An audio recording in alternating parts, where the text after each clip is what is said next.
Félix-Antoine Tshisekedi Tshilombo a été investi pour un second mandat en qualité de magistrat suprême de la République démocratique du Congo. Mais quels sont les axes prioritaires sur lesquels le président de la République devra travailler pour ce second mandat, mais aussi les attentes de la population congolaise de manière générale?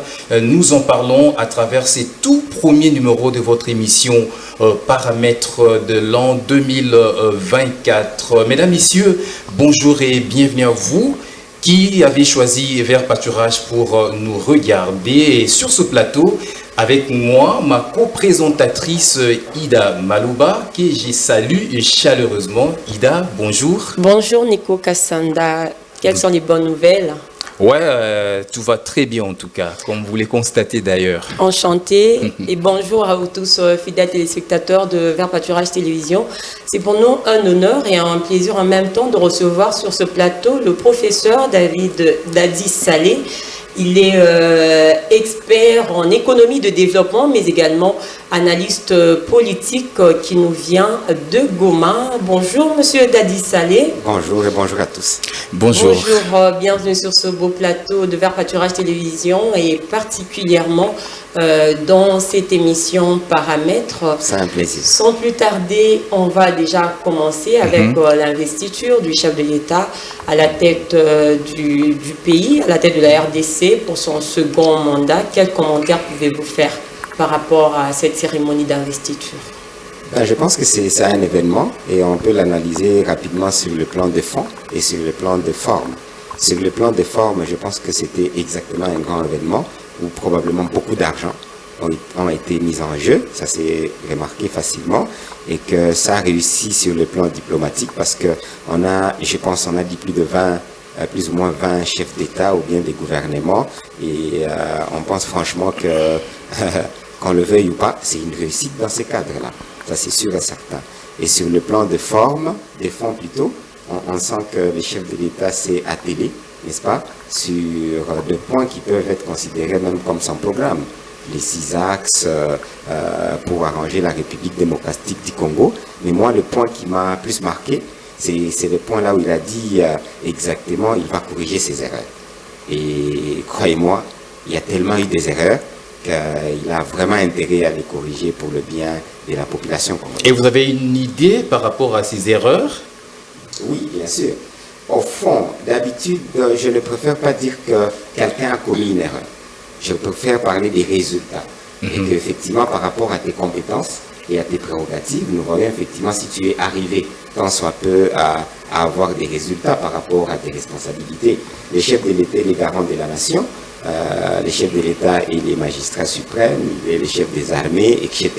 C'est-à-dire que si nous voyons par exemple du côté sécuritaire, et lui-même est d'accord avec nous, là nous avons plus de 160 groupes armés.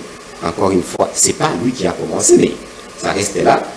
160 groupes armés qui existent encore en République démocratique du Congo, Kamuna Sampo, etc., Kwamout, Béni, Bouté, un peu partout. Nous allons d'ailleurs revenir sur cet aspect sécuritaire. Oui, la sécurité. Voilà. Sans problème. Mais on a maintenant le Rwanda à travers le M23 qui envahit plus de 2 ans, n'est-ce pas? Plus ou moins la moitié de son mandat, et qui sont encore là et qui sont en train de menacer Goma. Donc on pense effectivement que il y a nécessairement eu des erreurs quelque part, parce que les résultats n'est pas là.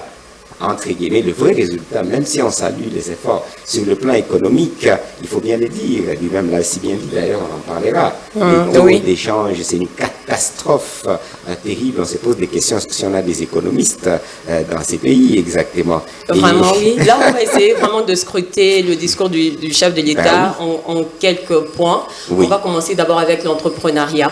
Surtout que les chefs de l'État avaient promis de faire des jeunes des millionnaires. Comment on va-t-il s'y prendre?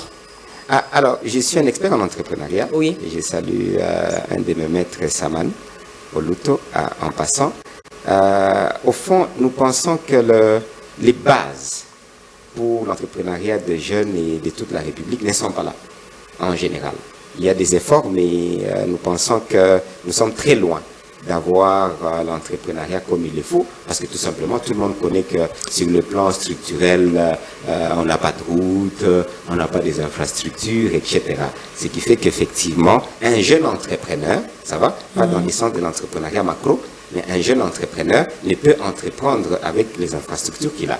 Ce qui fait que ça rabaisse déjà les niveaux entrepreneuriaux. Nous félicitons de programmes comme, par exemple, des PADMPME, n'est-ce pas, COPA, où il y a eu des jeunes qui ont eu des fonds à travers la Banque mondiale des gouvernements, n'est-ce pas, pour essayer de faire quelque chose. Il y a quand même eu des avancées. Mais en général, il n'y a pas de vraie création d'emplois, n'est-ce pas, et d'une façon consistante. Et jusqu'à preuve du contraire, l'économie congolaise est totalement extravertie. Tout le monde le sait. L'économie congolaise est totalement extravertie. Et malheureusement, à l'avènement du chef de l'État, l'économie congolaise est restée extravertie. L'économie congolaise n'est pas industrialisée.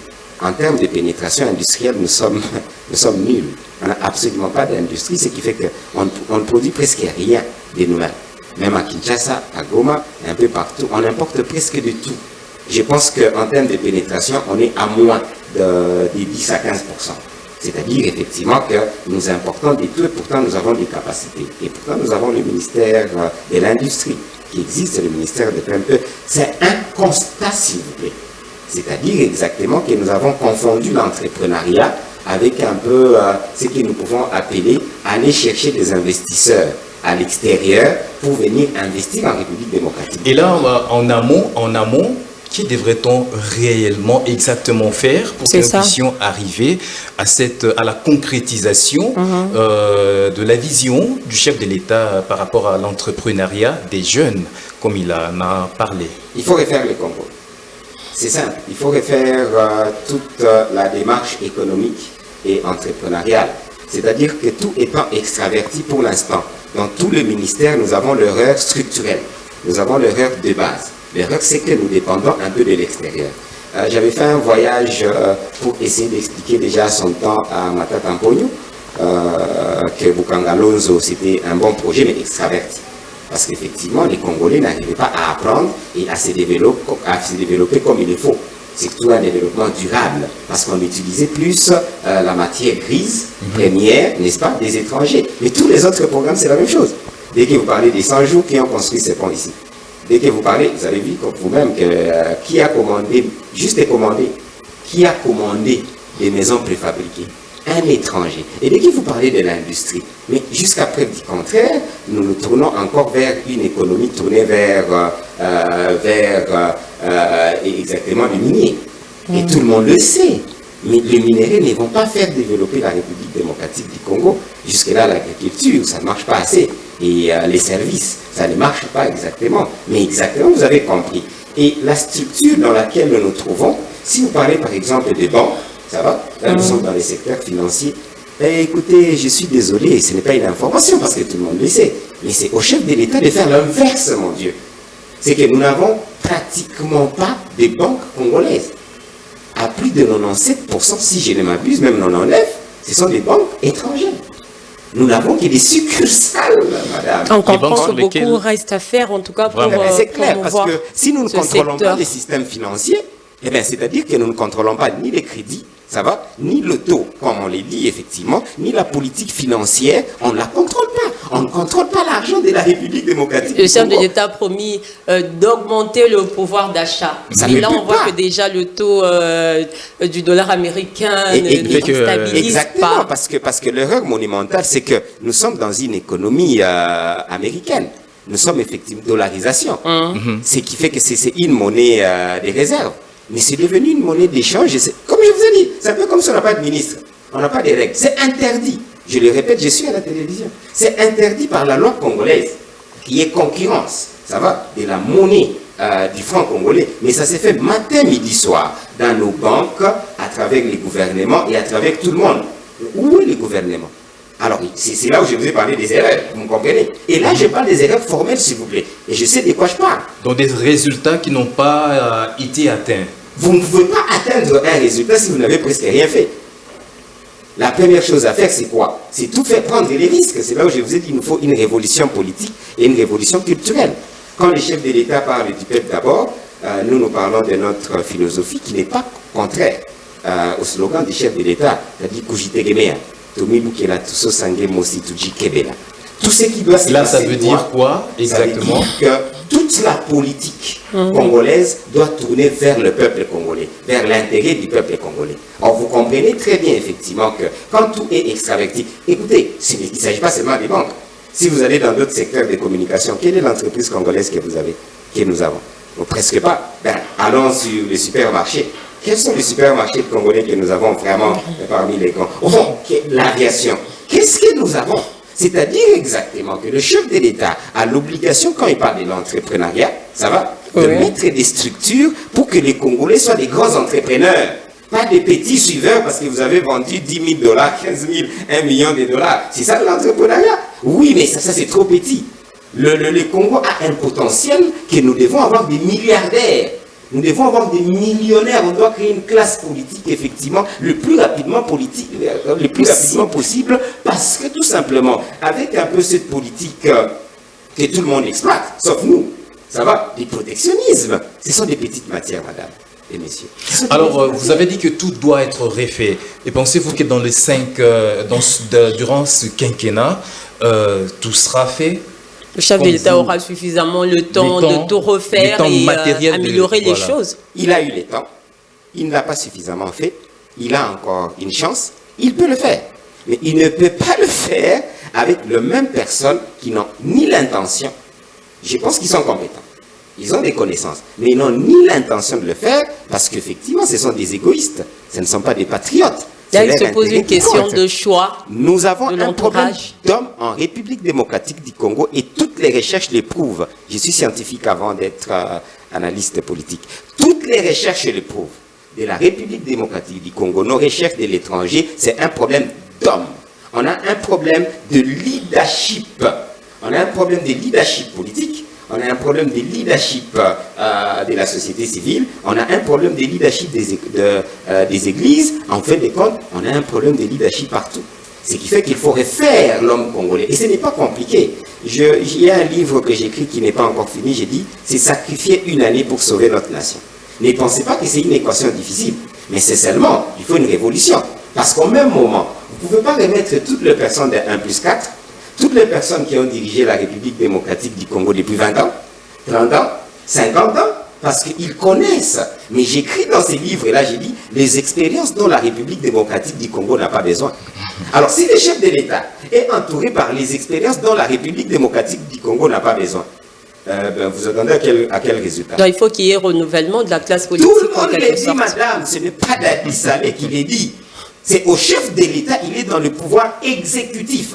Il n'est pas dans le pouvoir législatif ni dans le pouvoir philosophique. Non, le pouvoir exécutif, son rôle, c'est d'exécuter. Il est l'employé du peuple congolais numéro 1. Il a l'obligation d'exécuter. Il n'a pas l'obligation du discours. Il a plutôt l'obligation des résultats et d'exécuter ce qu'il dit. Il a la manette. Il n'a pas à nous raconter de choses. Et donc, durant ce quinquennat, on n'aura à entendre que des résultats et non des discours. Il y a 2 points simples et nous les conseillons. J'espère qu'il pourra suivre. Il y a des choses. Si il n'est pas capable de mettre à côté au moins 90% des gens avec lesquels il fonctionne, puisqu'il vient de 1+4, ce sont ces gens-là qui ont tué la nation, ils ont essayé de faire quelque chose, mais vous pensez quand on dit la nation est foutue, c'est foutu par qui? Ah, la nation s'est mise elle-même en insécurité. Hein? Ah, les pilleurs, il n'y a personne, il n'y a pas de voleurs. Toutes les autorités morales ne sont pas de voleurs. Alors, qui a volé les Congo? Non, moi je l'ai dit ouvertement. Ce sont des honorables. Ah ben, si vous voulez vraiment parler de l'honorabilité, je pense que ce sont des déshonorables en grande partie. Les mots sont durs, mais entre nous, ce sont des honorables en quoi? Juste par des titres. Excellence par des titres. Mais si tu es médiocre, parce qu'effectivement, dès qu'on te met là, tu es ministre, tu es excellence. C'est-à-dire que tu dois fonctionner pour le peuple congolais, et le peuple congolais doit avoir les résultats qu'il faut. Je ne dis pas qu'il n'y a rien, s'il vous plaît. Je suis un enseignant, ça va? Il y a 10, il y a 20. Certaines personnes peuvent même leur donner 30. Et c'est depuis 1960, s'il vous plaît. Je ne parle pas d'un gouvernement. Je ne parle pas de son excellence, monsieur le président Étienne Félix Tshisekedi. Lui, il est là parce qu'il est président. Je parle du titre, un peu du poste qu'il occupe. Je ne parle pas de l'individu. C'est-à-dire qu'on a une classe politique médiocre qui ne comprend pas qu'on doit refaire la classe politique. C'est la raison pour laquelle je vous ai parlé de la révolution. Vous savez, quelqu'un qui a 100 000 $ le mois, qui a 200 000 $ le mois et qui vit dans l'opulence, qui ne voit même pas son peuple en train de mourir, mais que lui, il vit. Et il est très bien. Et il sait très bien que si on a rangé la République démocratique du Congo, il n'aura pas tous ces avantages. Je vous assure, ces gens-là n'ont pas l'intention de sortir de là. Ils ont l'intention de rester et rester éternels et mettre leurs fils. Quand eux vieillissent, qu'est-ce qu'ils vont faire? Et ça se voit déjà, je ne cite personne, ils vont mettre leurs fils. Nico Cassandre, on croit qu'on peut faire un clin d'œil à la gratuité de l'enseignement de base dans la partie est, de la RDC, particulièrement à Goma. Voilà. Oui. Comment évolue la gratuité de l'enseignement dans ce coin? Puisque le chef de l'État en a évoqué dans son discours. Parlé. Oui. Je pense que nous devions féliciter le courage du chef de l'État par le fait qu'il ait eu ce courage d'instaurer. Mais c'est constitutionnel. Ce n'est pas une invention du chef de l'État. Évidemment. Il a fait juste son boulot. Il était en train de dire mais il fallait que ça attende son arrivée. Je suis désolé, vous savez, au royaume des aveugles, les borgnes sont rois. Est-ce que vous savez que la Constitution, c'est la loi mère?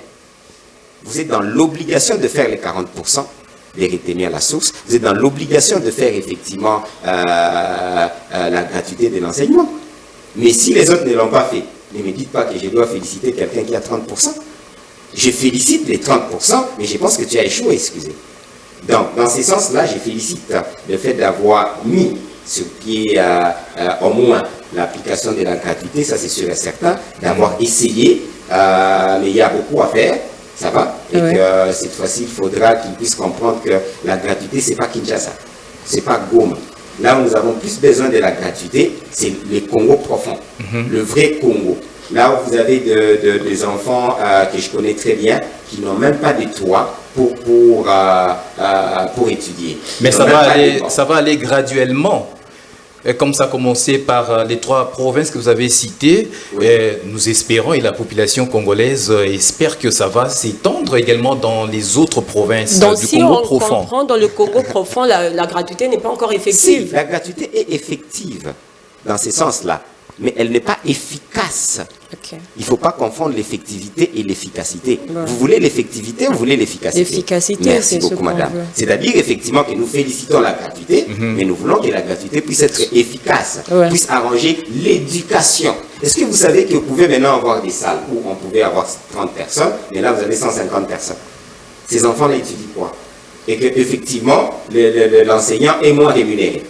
Ou bien il est rémunéré, mais ben, vous savez rémunérer combien?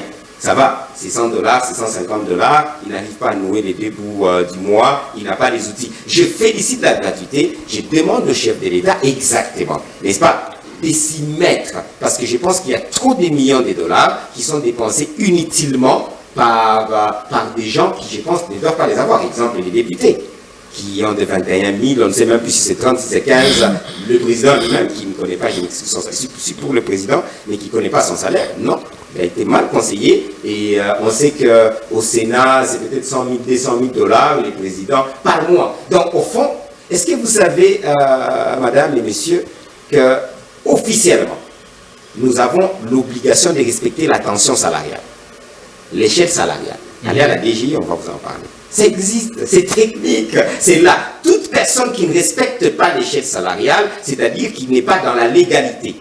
Donc je vous dis ouvertement que le paiement des gros montants qu'on voit aujourd'hui, matin, midi, soir, c'est illégal. Mais les gens ne veulent pas déclarer l'illégalité parce que tous en profitent. C'est lui qui doit même déclarer l'illégalité, comme le chef de l'État lui-même l'a si bien dit, et j'espère que c'était une des erreurs, il va vite réparer. Ben, nous avons une machine de pouvoir législatif qui est un peu inféodée. Et plutôt les pouvoirs législatifs d'ailleurs, et les pouvoirs judiciaires. Le pouvoir judiciaire est inféodé. Ce qui fait qu'effectivement, que si on n'arrive pas à lire les droits comme il est faut, en grande partie, ben, madame, c'est celui qui a les pouvoirs qui a toujours raison. Donc, s'il vous plaît, je répète, il faut qu'on soit un peu sérieux. On ne doit pas se contenter des 20%. Je félicite, n'est-ce pas? Mais je dis, on peut faire mieux. C'est là où j'ai dit, une année pour sauver les Congos. Est-ce que vous savez, madame, qu'il y a des gens qui ont fait 18 ans, qui racontaient des histoires comme ce qu'un peu vous venez de dire? Vous savez, il s'agit des processus. Et le processus, nous allons y arriver. L'autre a fait 32 ans. Il s'agissait des processus, l'autre avait 18 ans. Il s'agissait des processus. Vous voulez que l'autre puisse faire combien d'années pour qu'il s'agisse encore? Non, il ne s'agit pas de processus. Il y a des choses qui peuvent changer dans moins d'un mois. de 2 mois, de 5 mois, il faut juste y mettre les sérieux. Et le sérieux n'est pas compliqué. On respecte l'échelle salariale. La République démocratique du Congo a un problème de liquidité pour l'instant. Ok, tous les salaires en diminuent. Monsieur les députés, vous aurez 3 000 $, vous aurez 2 000 $.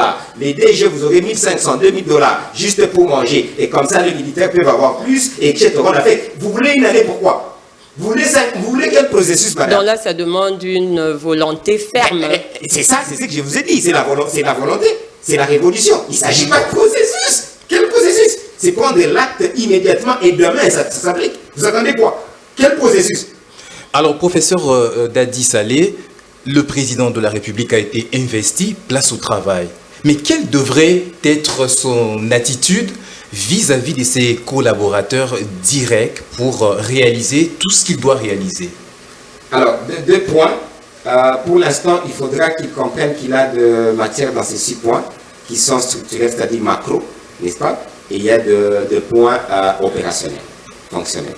Donc, dans chaque point, dans chaque ministère, ils doivent travailler sur le plan structurel et sur le plan opérationnel. C'est-à-dire quoi exactement? C'est-à-dire être un peu plus sérieux et mettre des techniciens. Vous savez, tout n'est pas entre guillemets politique, n'est-ce pas? Parce qu'on est élu, etc. Il y a également la part de l'administration. Vous comprenez qu'ils ne comprennent rien. Ça va? Techniquement, vous devez construire une maison, c'est pas parce que vous êtes l'enfant d'eux, parce que vous êtes ministre, vous êtes député, que vous êtes ingénieur. Non, mettez des ingénieurs, des gens capables de donc des personnes qui sont compétentes, qui doivent Exactement. diriger chaque secteur étatique. Et c'est ce que je peux même proposer au président pour l'instant. Parce qu'on a essayé toutes ces années avec des politiciens, n'est-ce pas? Des politiciens. Ça va? Qui ont mis leurs enfants, leurs sœurs, leurs femmes aux places qu'il ne fallait pas. Et même des DG parfois et des directeurs qu'il ne fallait pas. Donc, vous comprenez très bien qu'il faut qu'il puisse demander à ses collaborateurs, ça va, vous m'avez aidé à être élu, rester député, vous pouvez avoir quelques ministères, mais là, nous avons besoin des enfants congolais qu'on cherche partout. On n'a pas besoin d'avoir été élu pour être technicien, pour être capable d'arranger ces histoires de taux. C'est une histoire d'enfants économiquement et financièrement. Et sur le plan monétaire, madame, je les répète, là je parle comme un enseignant. Vous n'avez pas besoin d'avoir des notions de G3 en économie pour comprendre qu'on peut résoudre la question de l'économie en République démocratique du Congo. L'économie n'est pas compliquée à comprendre. Il n'y a que la production, la distribution, ça va, et la consommation. Dès qu'on maîtrise la production, n'est-ce pas? Alors là, on a la plus grande valeur ajoutée. On doit avoir des entreprises pour ça. Et on doit avoir des entreprises pour distribuer. Ça va? Et essayer de voir un peu les imports et les exports, la balance commerciale. Et que les gens doivent avoir ce que le chef de l'État a appelé la valeur.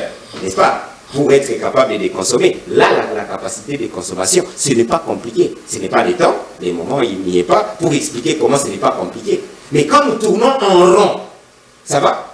Et que les autres s'enrichissent. Les autres restent avec des postes. Donc, ça ne va pas. Donc, comme je l'ai dit.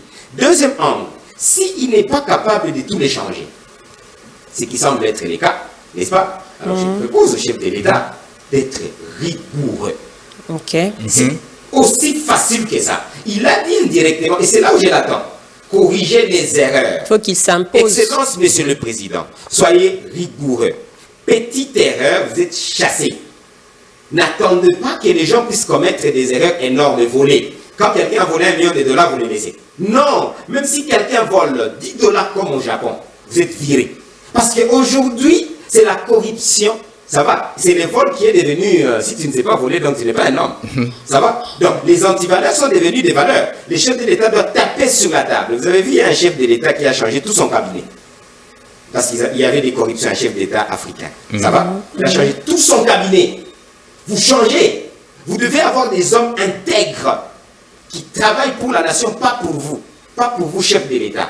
Qui travaillent, parce que si ça commence au sommet, vous me suivez? Tel ministre, l'IGF, oui, l'IGF. Le premier grand contrôleur de la République, c'est le Parlement. Ce n'est pas l'IGF. Mais là, les gens ont confondu. Non. C'est l'Assemblée, c'est le Parlement qui est le plus grand contrôleur de la République démocratique du Congo. Alors, qui peut me citer quels sont les contrôles pendant ces 5 ans qu'il y a eu des parlementaires? Et qu'est-ce que ça a eu comme effet sur Terre? Presque rien. Donc, on a eu des parlementaires qui ne comprennent même pas leur boulot. Donc, les chefs de l'État, s'il faut mettre tout ce Parlement à côté, il en a le pouvoir, je vous ai dit. Il ne peut pas avoir peur. Le chef de l'État doit être plus sérieux que C'est-à-dire, il s'est dit, moi-même, je touche 50 000 $. Voilà ce que je touche. Voilà ce que je fais. Lui-même doit être transparent. Et il est plus transparent et il montre l'exemple à tout le monde. Si vous volez 10 $, vous êtes arrêté. Et moi-même, si mes collaborateurs volent 10 $, ils sont arrêtés. C'est vrai, les gens étaient arrêtés, mais en grande partie directement remis. Hein. Libérés. Oui, libérés. Personne n'a volé, en fin de compte, il n'y a pas eu de dégâts. Ils ont été blanchis. Exactement. Ça, c'est la deuxième proposition. Être rigoureux. Avoir une petite équipe qui travaille, c'est son cabinet déjà.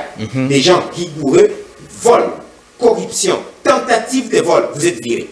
Professeur Salé, pour clore ce chapitre lié à l'investiture, on peut aborder l'aspect diplomatique. Vous l'avez déjà évoqué tout à l'heure à l'entame. On a constaté qu'il y a au total 18 chefs d'État qui ont répondu à l'invitation de l'investiture du président de la République, Félix-Antoine Tshisekedi. Est-ce une avancée significative sur le plan diplomatique? Là, il faut dire oui, hein. Je pense qu'il faut dire directement oui. Parce que quand les chefs d'État se déplacent, ça n'a jamais été anodin. Ça, c'est sûr et certain. Mais cela étant, je ne pense pas que ça soit aussi significatif sur le plan actif, sur le plan de l'intérêt du peuple congolais. Il faudra que les chefs de l'État, avec son équipe, puissent transformer ces succès diplomatiques, n'est-ce pas, en succès sur le plan opérationnel, pour que le peuple congolais, les citoyens congolais puissent en avoir les bénéfices, n'est-ce pas? Et cela, ça peut être sur le plan d'abord sécuritaire, on en parlera si nécessaire, sur le plan surtout économique et sur le plan effectivement même éducationnel. J'espère que les conseillers du chef de l'État vont être capables de transformer cet avantage diplomatique en avantage effectivement opérationnel, en avantage social pour le peuple congolais. Donc, l'avantage diplomatique ne sert à rien, moi Dadi Salé, si mon peuple ne gagne rien là-dedans. Vraiment, déjà, on aimerait aborder la situation sécuritaire au Nord Kivu. Quel est l'état des lieux de cette situation actuellement? La situation est catastrophique. La situation est inacceptable. La situation est... je manque de mots. Je pense effectivement que nous sommes dans le bruit. Là, je suis à Kinshasa et je suis désolé de dire que beaucoup de gens sont dans le bruit. Et exactement, les gens portent des cravates, je ne suis pas contre. Je ne suis pas contre, Papa Nico. Les gens portent des cravates, les gens cherchent des postes, les gens se battent qui va être ministre, qui ne va pas être ministre, qui va rester. Je trouve que c'est un leadership tellement médiocre que ça risque de me faire vomir. Je pense exactement qu'avec une situation aussi terrible que ça, le leadership congolais devait tous se concentrer, n'est-ce pas? Et comme un seul homme pour que nous puissions arriver à arrêter l'hémorragie. Parce que là, il s'agit d'hémorragie. Pour toute la République démocratique du Congo. Parce que certaines personnes n'ont pas compris qu'il y a certaines personnes qui étaient venues avec des bottes et ça avait encore commencé à l'Est et c'est arrivé à Kinshasa. Donc, je ne sais pas, en tant que panafricaniste, comment est-ce qu'on peut avoir un leadership qui ne comprend pas que quand un serpent entre dans la maison, n'est-ce pas, même si c'est à la cuisine, c'est tout le monde qui doit s'élever pour chasser les serpents et les tuer. Soit les tuer, soit les faire sortir. On ne laisse pas les serpents qui sont à la cuisine seulement à maman. Non, on appelle tout le monde et tout le monde s'alerte. Ce qui ne se fait pas ici chez nous. Leadership très médiocre. Et de l'opposition, et de la majorité, et de la société civile. Alors, un autre exemple simple. Quand la maison brûle, ça peut commencer à la cuisine encore une fois, ça peut commencer au jardin, ça peut commencer n'importe où. Ça ne veut pas dire que papa et maman vont rester dans la chambre en train de faire comme si rien ne s'est passé. Ou bien les enfants vont commencer à continuer à se chamailler. Non, toi tu as mangé mon pain, etc. C'est ce qui s'est fait en République démocratique du Congo. On a un leadership qui n'arrive pas à comprendre que quand la maison est en train de brûler, on doit tout arrêter. Ça va? On peut manger un peu. Il n'y a pas de problème. Mais l'essentiel, ça sera éteindre d'abord le feu, sinon le feu va consumer toute la maison. Et ça va te retrouver effectivement dans ta chambre et tu n'auras plus la capacité, n'est-ce pas, d'éteindre ce feu-là. C'est là où je dis encore une fois, une très mauvaise classe politique. La guerre que nous avons, c'est une guerre d'usure, c'est une guerre de balkanisation, c'est une guerre économique, c'est une guerre où les complots sont au niveau international. Les États-Unis, la France, Grande-Bretagne, tous ces gens-là, c'est clair, noir sur blanc, et aussi avec maintenant pas mal de voisins de la République démocratique du Congo, Mais ça, c'est déjà connu. Je suis désolé si quelqu'un ne le connaît pas, je l'ai dit ouvertement. Les États-Unis, jusqu'à preuve du contraire, ne font pas partie vraiment des vrais amis de la République démocratique du Congo. J'espère que je pèse mes mots. Non, absolument pas. Ils ne font pas partie des vrais amis de la République démocratique du Congo. Alors, quelle nouvelle donne le président de la République peut-il apporter? Parce qu'il a vraiment insisté sur ce point lors de son discours. Nous revenons une fois de plus sur cet aspect de choses. Oui, alors il doit comprendre qu'il ne doit plus continuer avec la politique d'Autriche. Et ça, c'est pour toute l'Afrique. Et il ne doit plus continuer avec la diplomatie naïve. J'explique. Ah oui, expliquez-vous. La politique d'Autriche, c'est un peu, quand vous vous asseyez, vous dites, oh, vous savez, vous êtes mon ami, hein? Même ton plus grand ennemi. Vous êtes mon ami. Hein? Et quand on dit effectivement en diplomatie, il n'y a pas d'amis par rapport aux États, il n'y a que des intérêts qui comptent. Mais apparemment, nous sommes les seuls à avoir un leadership des dirigeants qui pensent qu'il y a des amitiés. Ah, vous savez, depuis mon bout, toi, non, moi je vais manger avec à la Maison Blanche. On m'accueille matin, midi, soir. Donc, comme pour dire que le président de la République devrait manifester clairement sa position vis-à-vis de tous ses ennemis. Au fond, pour l'instant, c'est pas ce qui m'intéresse. Même des États dont vous avez cité là, notamment les États-Unis. Pour l'instant, moi je l'ai dit, lui n'est pas obligé de les dire. Vous comprenez? Il est quand même le chef de l'État de la République démocratique du Congo. Ouais. Moi je suis juste un enseignant, un analyste. Mais lui, je ne les conseille pas de les dire comme moi. Ça c'est sûr et certain. Donc ce n'est pas une erreur s'il ne les dit pas. Ça va? Mais moi j'ai le droit de les dire pour que le peuple puisse comprendre. Maintenant, le chef de l'État, plutôt que de dire, doit agir. Ici, l'agir c'est quoi? L'agir c'est que nous devons avoir une armée forte. Parce que ce ne sont que les armes qui vont parler. Et que pour les gens qui ne comprennent pas, parce qu'il y a des gens qui confondent, ils pensent que quand on parle des armes, on dit qu'on ne peut pas parler de la diplomatie. Non, les armes, la force militaire, la dissuasion va avec la diplomatie. On ne négocie avec personne si on est trop faible. Vous ne négociez avec personne si vous êtes trop faible comme nous les sommes. On vous regarde, on vous observe, et puis rien ne va vous suivre, vous n'avez aucun moyen de dissuasion. Donc le chef de l'État, pour l'instant, devait arranger l'aspect macro-sécuritaire. C'est toujours des notions, je vous en prie, c'est ça notre rôle. Il doit arranger les aspects macro-sécuritaires et il doit arranger les aspects micro-sécuritaires. C'est-à-dire quoi exactement? Ce sont des petites notions. Les aspects macro-sécuritaires, c'est-à-dire la dissuasion. Pourquoi est-ce qu'on ne peut pas avoir des armes nucléaires, nous aussi? Pourquoi est-ce que la République démocratique du Congo ne peut pas se doter, avoir un programme à long terme, n'est-ce pas, des armes de dissuasion massive? Ben oui, parce qu'effectivement, tant qu'on n'a pas peur de nous, alors je peux vous assurer, même le petit Rwanda, voilà ce qu'il fait de nous. À Moïso, déjà, qu'est-ce qui se passe réellement? Qu'est-ce qui se cache derrière ces affrontements qui font vraiment la une ces derniers temps? Je suis désolé, rien ne se cache, sauf pour les gens qui pensent que quelque chose se cache. On a plus de 160 groupes armés nourris effectivement par les systèmes des États-Unis, Rwanda, etc., des néocolonialistes, avec... Je pèse mes mots, madame, s'il vous plaît. Je le pèse. Et j'ai des preuves. Ça va? Nourris par tous ces systèmes-là, des industries, des entreprises minières, etc. C'est connu. Il n'y a rien qui se cache. Avec maintenant des pandins, avec des garçons des courses qui sont parfois mis au-dessus de l'État congolais, n'est-ce pas? Et dans des institutions, c'est là où je vous ai dit qu'il faut qu'ils changent la classe politique. Ces mêmes garçons des courses, effectivement, sont là et nourris par ces mêmes systèmes de l'Ouganda, Rwanda, etc., États-Unis, et ils se créent eux-mêmes des rébellions. Si vous avez 160 rébellions, je pense qu'on devait voir Mosso, comme ça je cite des sources, je suis à la télé, voir Mosso, président de l'Assemblée. Avec sa célèbre phrase quitter les groupes armés. Exactement, pour dire que certains et beaucoup d'entre eux sont même les chefs des groupes armés. Mais c'est connu. Qu'est-ce qui est nouveau encore là? Seulement on ne peut pas traiter les questions sérieuses. C'est un peu comme si on a un leadership qui ne veut pas traiter des questions sérieuses de la République démocratique du Congo. Ce n'est pas grave ce qui se passe là. Avec des décisions sérieuses, je peux vous donner dans quelques secondes ici quelques pistes de solutions rapidement. Oui. Ça va? Oui. Ça peut finir dans moins de 3 mois. Et quand je dis c'est hypothétique, je dis c'est hypothétique dans vos petites têtes. Comme si on a mis l'homme congolais pour ne pas réfléchir. Quelles sont les pistes de solutions aux questions? Ce n'est pas compliqué. Ça va? Et déjà, nous pouvons appliquer l'article 63 de la Constitution. Vous avez que dit l'article 63 de la Constitution? Il dit quoi? Ça dit effectivement que dès que la nation est en guerre, ou bien en danger, on doit utiliser tout le moyen, tout le peuple doit se mettre debout. Et en tant que panafricaniste, cet article, j'aime ça beaucoup. Pourquoi? Parce que même au temps de l'Empire Congo, etc., ça va. C'était quand le vaillant allait à l'armée, et que peut-être il y avait des ça ne va pas. Mais c'est tous les jeunes du village qui devaient être obligés de prendre les armes. C'est ça l'article 63. Que nous tous, nous puissions être capables de nous lever comme un seul homme pour nous battre. Ça s'applique en Ukraine. L'armée, parfois, c'est insuffisant, alors c'est toute la population qui se met.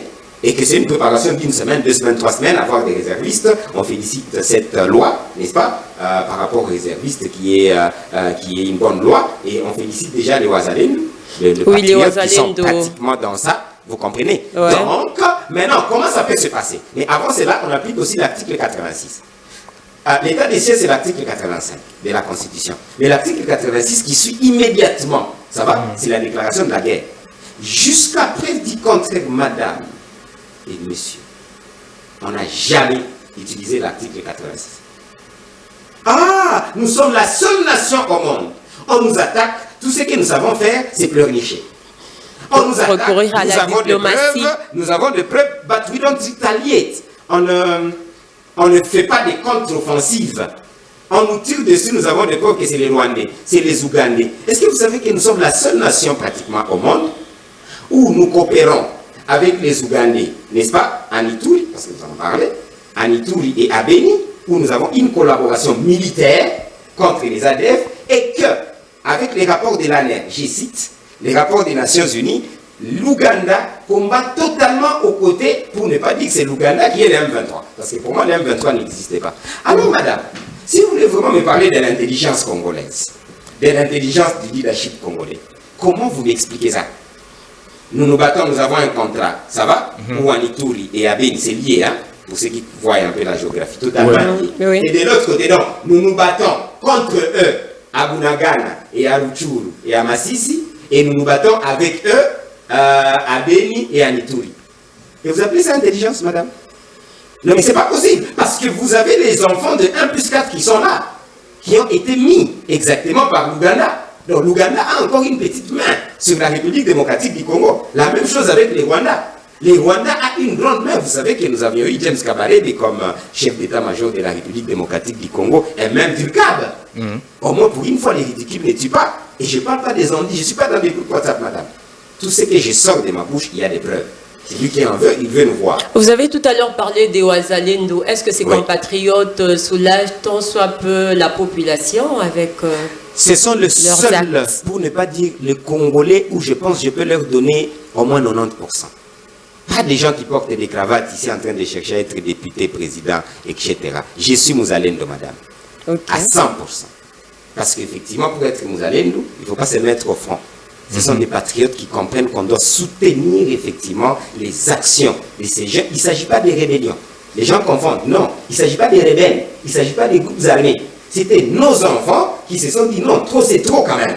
Allons nous battre. On félicite quand même les gouvernements parce que les gouvernements n'ont pas arrêté ces mouvements. Les mouvements s'est créé et les gouvernements, d'une façon directe ou bien indirecte, soutiennent. Est-ce qu'ils sont suffisamment équipés? Malheureusement. Parce qu'effectivement, nous demandons toujours ce que nous appelons dotation. Les gouvernements nous gèrent. Les gouvernements gèrent les Ouazalendo par rapport à la dotation. C'est quoi la dotation? C'est qu'effectivement, ils donnent les armes quand ils veulent, ça va? Et ils donnent la nourriture quand ils veulent. Ce qui fait que ce n'est pas suffisant. Ça bloque exactement le vrai mouvement des Ouazalendo. Mais ça va quand même et nous devons encourager. Là, c'était un peu une petite application de l'article 63. Pour chuter avec ça, madame, imaginez-vous seulement que tous les leaders de l'opposition et de la majorité, se disent nous mobilisons nos membres. À Kinshasa, on ne peut pas manquer 200 000. Parce qu'on est à plus de 18 millions, 20 millions, on ne sait même plus. Vous savez que c'est ridicule. On ne sait même pas on est à combien. Ça va? Ok. 200 000 réservistes, Bazalène, prêts à se battre. À Bunagana, plutôt à Lubumbashi, 100 000. Tous ces leaders qui s'appellent leaders qui aiment la nation, nous tous nous mettons. Je vous assure qu'on peut avoir 1 million de Congolais prêts à se battre. Je ne dis pas qu'ils se sont déjà battus. Ils sont en train d'être formés pour une semaine, comme en Ukraine. Je ne parle pas des réservistes. Je ne parle pas de l'armée. L'armée, elle est là. Mais là, je parle de l'application de l'article 63, parce qu'elle doit se préparer. Nous le préparons. On prépare J'ai pas eu de rendez-vous avec les chefs de l'État. Maintenant, je commence à en parler un peu comme un enfant. Je suis obligé parce qu'on ne nous écoute pas. On commence à dire ce qu'on ne devait pas dire à la télé ni à la radio. C'est un plan clair. Mais le message va quand même lui parvenir. Ben, on espère bien. Avec 1 million de personnes, même 500 000. Ça va, madame? Oui. Je vous assure, le Rwanda va sortir de lui-même de la République démocratique du Congo. On va Il n'y aura brûler même pas les une balle. mineurs. Mais oui, parce qu'on va comprendre que les Congolais se prennent au sérieux. Jusque-là, nous ne sommes pas sérieux, madame. Personne ne nous prend au sérieux. Parce que nous ne faisons pas les choses sérieusement. Et quand nous les faisons, c'est un peu juste parce qu'il y a Soko et qui est passé, etc. C'est un peu comme des... Nous le faisons superficiellement, Oui, de manière oui, superficielle. oui. C'est un peu comme si on veut faire voir que... non. Une mobilisation de toute la nation. Est-ce que vous savez, madame, qu'ici à Kinshasa, c'est un peu comme si les gens pensent que la guerre, c'est à l'Est. Il n'y a pas de guerre à l'Est. Il y a la guerre en République démocratique du Congo. Il n'y a pas de guerre à l'Est. Mais c'est vocable déjà. Psychologiquement, tu tout. Parce que les gens s'assoient ici. Ils sont assis sans comprendre que nous sommes tous en guerre. On ne fournit pas assez d'efforts. Voilà. Merci, messieurs Dadi Saleh. Nous allons aborder un dernier point. On sent que vous avez vraiment de la matière. Vous avez beaucoup à dire par rapport à cette situation de l'insécurité à l'Est qui préoccupe tous les Congolais. Et donc là, nous allons aborder un dernier point qui constitue également une grande actualité. C'est la mise en place d'une nouvelle plateforme politique dénommée Pacte pour un Congo retrouvé, qui a été créé, dont l'initiateur est Vital Kamerhe. Oui. Quel commentaire faites-vous de cette plateforme nouvellement créée? Vous savez, je ne devais même pas faire un commentaire. Mais je le fais quand même par respect. Parce que les animaux de même plumage, vous savez, on a déjà eu combien de plateformes depuis Mobutu? Il y en a tellement. Vous pouvez poser la question, ça sert à quoi? Oui, ça va servir, ce sont des Congolais et ils sont libres. Je ne dis pas qu'ils ne sont pas libres de le faire. Ça leur sert à essayer de devenir ministre, premier ministre, et essayer d'avoir des postes. Ça sert à quoi pour la République démocratique du Congo, pour le peuple congolais? À avancer quand même les idées, les idées constructives pour la nation. L'union sacrée de la nation pour avancer leurs idées. Donc, vous voulez dire effectivement que nous sommes d'accord que l'union sacrée était inutile. Et là, il n'y avait pas des idées. Ce n'est pas moi qui le dis, mais apparemment, c'est ce que vous dites. C'est ce qui, effectivement, ceux qui créent ces plateformes sont en train de dire que l'union sacrée, c'était vraiment un trou vide. Non, j'espère que non. Ils disent que c'est pour soutenir au fait donc, ils étaient incapables de soutenir les chefs de l'État dans l'union sacrée. Non, je sais de quoi je parle. Ils étaient incapables de soutenir les chefs de l'État dans l'union sacrée et pourtant, ils disaient qu'ils soutenaient les chefs. Non, on n'est plus des enfants, messieurs les journalistes. Ça va? Il n'y a aucun intérêt pour le peuple congolais. Il y a un intérêt des positionnements. Je les laisse françaises parce qu'ils ont le droit de se positionner, mais je ne vois pas l'intérêt pour le peuple congolais. Ce qui fait que j'ai répondu à ça pour raison de respect, mais j'estime effectivement que nous avons beaucoup de distracteurs au sommet de l'État qui arrivent à distraire le pays et à ne pas prendre la matière nécessaire. Tenez, messieurs les journalistes, est-ce que ces conglomérats, ça va, ces amis, ces grands frères, pouvaient bien se dire, si nous constituons à en cette organisation, c'est pour essayer de convaincre le chef de l'État d'appliquer l'article 63.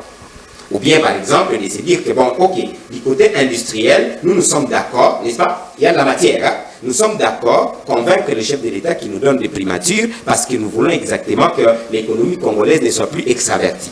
Nous allons, s'il le faut, chasser, j'ai dit chasser, ça s'appelle protectionnisme, je pèse mes mots, beaucoup d'entreprises étrangères ne doivent plus avoir des facilités en République démocratique du Congo et soutenir un peu d'une façon radicale. Je pense que de telles matières peuvent dire que nous voulons prendre la primature parce que demain, Excellence, Monsieur le Président, il y a eu escarmouche, n'est-ce pas? Et que nous vous demandons que nous puissions commencer la guerre demain. Voilà pourquoi notre camp n'est pas d'accord avec nous, voilà notre camp. Qu'est-ce qu'ils ont proposé comme matière? Ben, ils ont la même vision que l'union sacrée. Mais alors, il n'y a rien d'échange, il n'y a rien qu'ils ont proposé. Vous savez, hein, et les gens vont rire. Parce que ce que j'ai dit, je sais comme tu sais qui celui-là, il pense qu'il connaît. Non, non, non, non. C'est juste des petites théories qu'on va tout faire pour que ça puisse être appliqué. Soyons un peu sérieux.